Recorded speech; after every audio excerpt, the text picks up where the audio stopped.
he delivered a sermon. And in that sermon, he wrote words that have been often quoted famously by President Reagan. For we must consider that we shall be as a city upon a hill.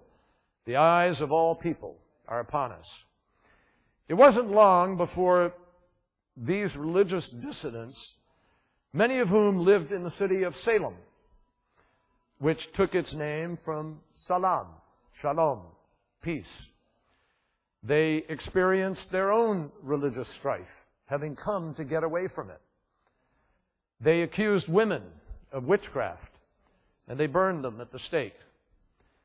In this city on a hill, Winthrop clashed with a rogue preacher named Samuel Gorton. And when Gorton compared Winthrop to Pontius Pilate and his followers to idol worshippers and vipers, Winthrop responded by putting him in shackles and having him arrested. And when Gorton refused to stop preaching, Winthrop expelled him into the wilderness.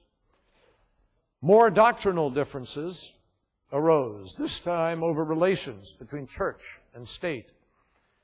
And ultimately, they would soon exile a fellow by the name of Roger Williams from Massachusetts. He was accused of wanting to banish God from government. Williams was threatened with deportation back to England.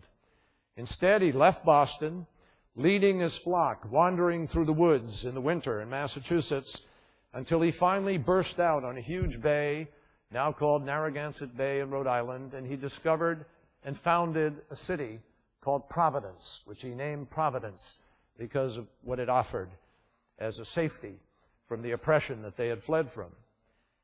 And the fact is, that is now the capital of the state of Rhode Island, the neighbor to this state.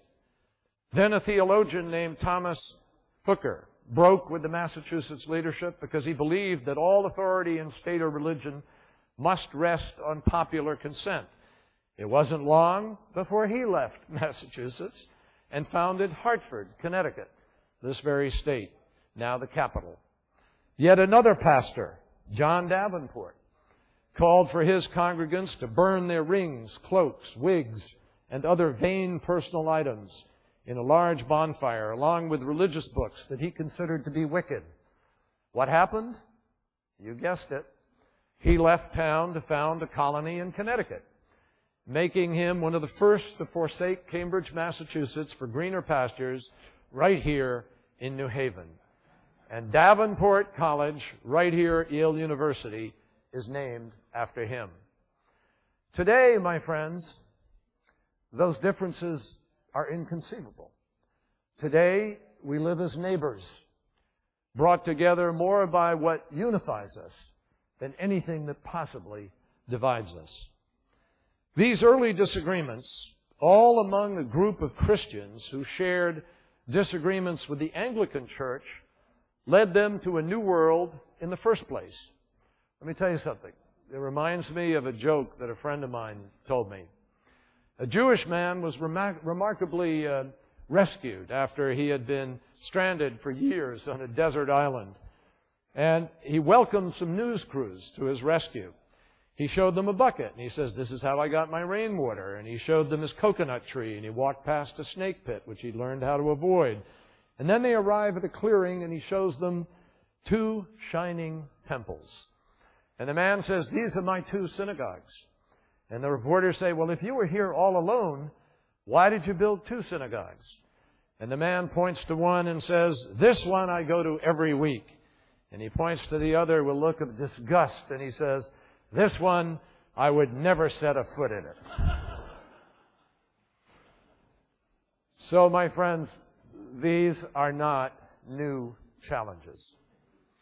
Every religion has a version of this joke, because we all struggle with the divisiveness of religious differences, even small differences inside the same religion. So this dialogue is critical. And the truth is, no faith comes here with clean hands. In Christianity, we've had our own struggles, going back to the Crusades. And some would say there are still crusades going on today. America has experienced its share of religious disputes and religious cruelty. And yet, even though we're far from perfect, let me share with you that no place on earth, I think, has ever welcomed so many different faiths to worship so freely. There are Buddhist temples in the farmlands of Minnesota, mosques in the cornfields of the Midwest, Hindu temples in suburban Nashville, Tennessee. Ours is a country not only of white church steeples, but of synagogues, of minarets, of Muslim mosques, of golden domes and shikara, Sikh temples, of monasteries, Buddhist as well as Catholic. E pluribus unum. Out of the many, one is our national credo. From many faiths, one shared country. And that achievement rests on our solution to the age-old question, who defines the truth in the public space?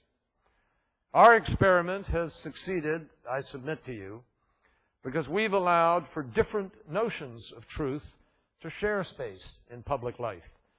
And many believe that to do otherwise is to invite permanent war. My pride in America's successes is tempered by knowing that we are a long way from mutual understanding with the Muslim world today.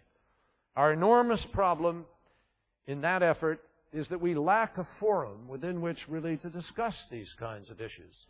And we have lacked the leadership to bring people together to try to do it. Even among political leaders, it happens far too rarely. If you don't engage, you can't begin to find the answers to the most basic and fundamental kinds of questions. Why do you wear the hijab? Why do you go to Mecca? What is jihad? The absence of dialogue costs every single one of us. We have major politicians in this country, I fear and regret to tell you, who couldn't tell you the difference between Shia and Sunni. And so it is no wonder that we attack a secular dictator in response to radical fundamentalist terrorists. And shockingly, the vast majority of the followers of these great faiths have very little understanding of our common ancestry, or even know that we all worship one God, the same God, and we do so with very similar sense of awe and wonder and totality of commitment. As a Catholic American politician, I know enough about Islam to know that I don't know enough about Islam. And when it comes to Islam, American politicians ought to do a lot more listening and maybe a little less talking and jumping to stereotypes and conclusions. I believe we have a duty to understand each other in the name of living peacefully. We have a duty to engage with each other. The Abrahamic faiths, Christianity, Judaism, and Islam, have to find a new meaning in the age-old notion of our shared descent. What really is our common inheritance? What does it mean to be brothers? Are we responsible for each other? Or are the exhortations of the Quran and the Torah and the Bible just words? Ultimately, our sense of kinship has to rest on something more basic than our common ancestry. I think it has to rest on an acknowledgement of our shared humanity. The good news that I see is that for all of the challenges that our differences present, all of the major religions